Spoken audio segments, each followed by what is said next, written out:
it is very clear his family is unhappy with what's going on. He is not getting internal support within his family for this situation. Yeah, it's crazy. You know, the thing that I still believe he's not going to coach a game. Like I told you earlier, I have not believed he was going to coach a game ever since he was introduced as UNC's head coach. But what I find really interesting is Steve Belichick proved at Washington last year he's a competent defensive coordinator. Like, Washington was bad, but their defense wasn't the problem, particularly the secondary. There was a path for Steve Belichick to become a college football head coach eventually. He tried to hit fast forward, and now I wonder if UNC cuts ties, if it's going to be cut ties with the entire Belichick family. My colleague Joe Giglio has been hitting a wall in FOIA requests trying to get a copy of Steve's contract.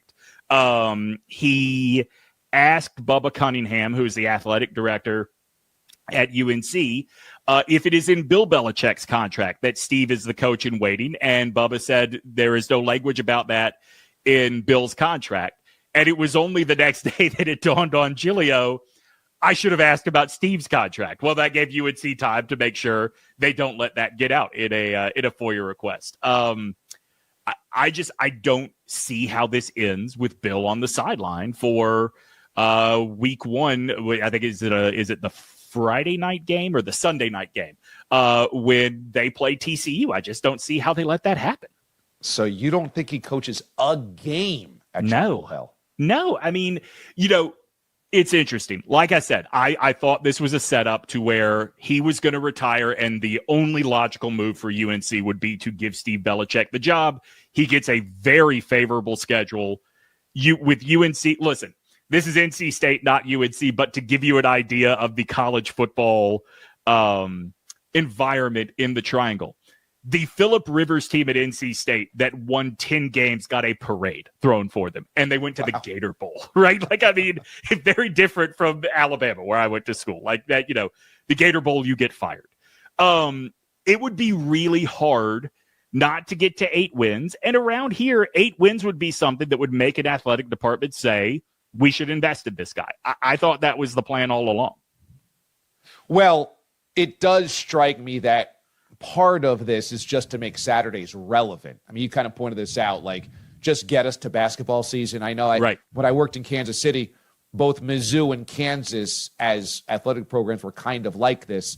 Just don't embarrass us in the fall so we can get to basketball season, specifically at Kansas. Yeah. And it does strike me that, if you give me 9-3, 8-4, that means that there's a couple of Saturdays in October that I can feel good about going out to watch a game if I'm alumni, if I'm a booster, et cetera.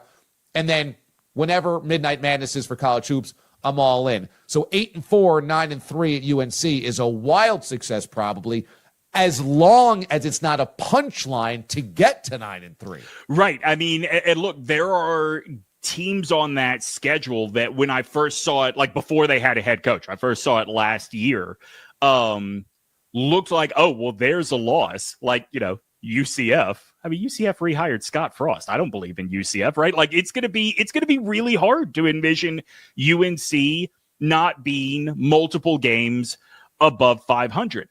I've seen it in the past where that happens. Like Larry Fedora had a year where he ran into the first buzzsaw Clemson team in the ACC championship game. But, you know, he got that team to the ACC championship game. And the problem is, as the stakes get higher later in the season, dude, Tar Heel fans are already ready to go across campus to the Dean Dome. It's just the nature here. It makes no sense to me, but, you know, I've lived here for 20 years now. I know it's the truth with that fan base.